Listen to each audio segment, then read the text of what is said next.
वही अंजाम है जो इश्क का आगाज़ से है।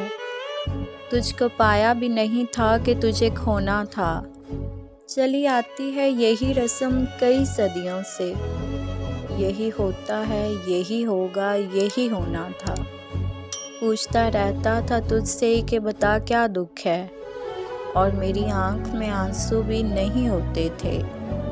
मैंने अंदाज़े लगाए कि सबब क्या होगा, पर मेरे तीर तराजू भी नहीं होते थे।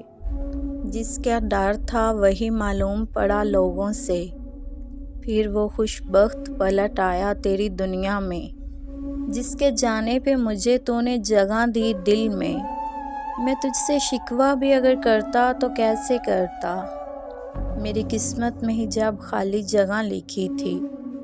मैं वो सब्ज़ा था जिसे रौंद दिया जाता है, मैं वो जंगल था जिसे काट लिया जाता है, मैं वो दर था जिसे दस्तक की कमी खाती है, मैं वो मंजिल था जहाँ टूटी सड़क जाती है, मैं वो घर था जिसे आबाद नहीं करता कोई, मैं तो वो था जिसे याद नहीं करता कोई।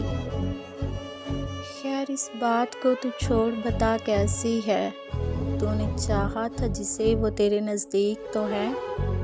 कौन से गम ने तुझे चाट लिया अंदर से, आजकल फिर से चुप रहती हो सब ठीक तो है।